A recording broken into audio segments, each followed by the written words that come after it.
वाले हैं, जो बीटेड वाले हैं, उनको अक्टूबर तक। फिर से आपको जोड़ने की कोशिश करता हूं। चलिए मैं शुरुआत करता हूं। आरजेडी के प्रवक्ता हमारे साथ हैं, एजाज अहमद साहब। ये सवाल खड़ा हुआ कि आखिर नई परीक्षा के लिए कैलेंडर जारी करने के पीछे वजह क्या थी? अचानक से क्यों सरकार को लगा कि पात्रता परीक्षा एक बार फिर से आयोजित होनी चाहिए? देखिए, माननीय मंत्री शिक्षा चंद्रशेखर जी ने कल विभागीय पदाधिकारियों के साथ बैठक की है और उस बैठक में सारे बातों पर चर्चा हुई और चर्चा के बाद फलाफल ये आया कि नियुक्ति की प्रक्रिया जो 7वें चरण की है वो दिसंबर के अंत तक या जनवरी के फर्स्ट सप्ताह तक कैबिनेट से अप्रूवल मिल जाएगा और नया नियमावली जो बन रहा है उसके अंतर्गत बहाली हो जाएगी। ये स्पष्ट रूप से हमारी सरकार का जो संकल्प है कि हम युवाओं के चेहरे पर मुस्कान देखना चाहते हैं, हम युवाओं को कहीं भी मायूस नहीं होने देंगे, उनके भविष्य के साथ खिलवाड़ नहीं होने देंगे। हमारी सरकार का संकल्प है और उस संकल्प के तहत हम आगे बढ़ रहे हैं। सबसे बड़ी बात यह है कि 2019 से यह मामला है। 2019 में भारतीय जनता पार्टी साथ में सत्ता में थी। 2022 अगस्त से पहले तक भारतीय जनता पार्टी सत्ता में रही है। भारतीय जनता पार्टी जो इस मामले पर राजनीति कर रही है उसको तो राजनीति करने का कोई नैतिक कर्तव्य बनता ही नहीं है। कहीं ना कहीं भारतीय जनता पार्टी बेरोजगारों के साथ जैसे केंद्र में छल करने का काम किया, जुमलाबाजी करने का काम किया, उसी तरह इन्होंने छल और प्रपंच के सहारे राजनीति करने की शुरुआत कर दी है।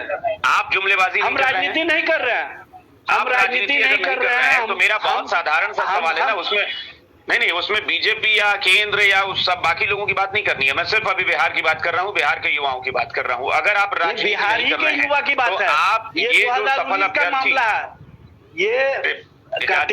सफल अभ्यर्थियों की बहाली को मुकम्मल अंजाम तक पहुंचा देते, उसके बाद आप परीक्षा ले लेते। ऐसा तो है नहीं कि आप परीक्षा का कोई समय निर्धारित है कि नहीं उस वक्त ले ही लेना है। ये तो पात्रता परीक्षा आपको लेनी है। आप बहाली कर देते, उसके बाद आपको लगता कि जितने शिक्षकों की और जरूरत है फिर आप परीक्षा लेते और उसके बाद वैकेंसी निकालते आप। कात्यायन जी, हमने स्पष्ट किया कि माननीय मंत्री ने कल समीक्षा बैठक की विभागीय अधिकारियों के साथ और उसमें उन्होंने स्पष्ट रूप से बताया है कि हम दिसंबर के अंत में या जनवरी के फर्स्ट सप्ताह तक नियुक्ति प्रक्रिया को कैबिनेट से अप्रूवल देने का काम करेंगे। कैबिनेट से अप्रूवल माननीय मुख्यमंत्री जी की अध्यक्षता में जो कैबिनेट होगी उसमें लिया जाएगा। तो इसमें कहीं इब्बट का मामला नहीं है। नहीं इब्बट का नहीं, तो आप अप्रूवल की बात कर रहे हैं। अभी जब आपने बात शुरू की मुझे लगा कि आप ये कहने जा रहे हैं कि हम दिसंबर लास्ट या जनवरी में हम बहाली की प्रक्रिया कैबिनेट इतनी जल्दी।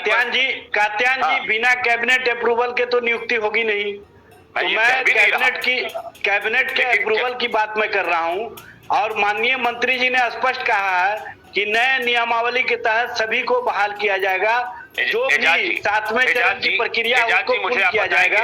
आजाद जी, आप मुझे बताएंगे कि क्या कैबिनेट से उसके लिए बहाली के लिए अप्रूवल लेने में कितना टाइम लगता है?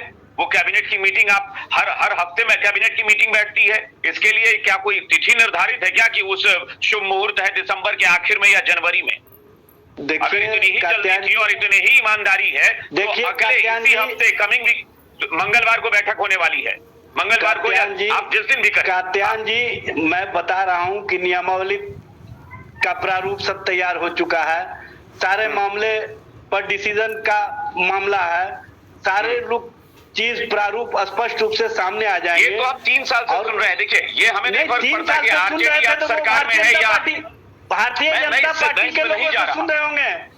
मैं भारतीय जनता पार्टी की तरह बात नहीं करता हूँ। हमारा जो करना है उसको हम करने का काम करते हैं। शिक्षा मंत्री थे, हमारी कथनी और करनी में इस वक्त आप हैं। हमारी कथनी और करनी में कोई अंतर नहीं है, ये मैं आपको स्पष्ट रूप से कह देना चाहता हूँ। और हम लोगों ने, आपको पता है कि सरकार जब हम लोगों की बनी है तो हम लोगों का संकल्प है कि रोजगार, जो महागठबंधन सरकार का संकल्प है कि रोजगार देने का काम करेंगे। 10 लाख रोजगार और 10 लाख नौकरी, उसी कड़ी में ये सिलसिला चल रहा है और सारे प्रक्रिया को पूरा किया जाएगा। अभिषेक झा जुड़े हैं, एक बार शिक्षक अभ्यर्थियों को जरा सुनते हैं। अभिषेक झा बताएं सर आप। जी नमस्कार। क्या आपको यकीन है, इनका कहना है कि नहीं, हम कथनी और करनी में फर्क नहीं रखते हैं, और चूंकि ये तय हो गया है कि कैबिनेट की मीटिंग जो होगी उसमें अप्रूवल ले लिया जाएगा, लेकिन वो दिसंबर के आखिर में या जनवरी में, वो अभी तत्काल नहीं। एजाज जी जो कह रहे हैं कि माननीय शिक्षा मंत्री जी कल बैठक किए हैं और कह रहे हैं कि हम दिसंबर और जनवरी में कर लेंगे, उनको खुद आके बोलने में अप्रूवल लेंगे, अब करने की बात ही नहीं है। 2000 माननीय हम कहना चाहते हैं 2019 के एसटीटी का अभ्यर्थी 3 बार परीक्षा दिया। कोरोना पीक पीरियड में ऑनलाइन सेंट्रलाइज बहाली किया गया और परीक्षा दिया। साथ ही साथ हम लोग उत्तीर्ण होके और बैठे हुए हैं, और 2023 की नया आ गया एग्जाम देने का। ऐसा क्यों? अभी अप्रूवल देंगे क्या है ऐसा? क्या संख्या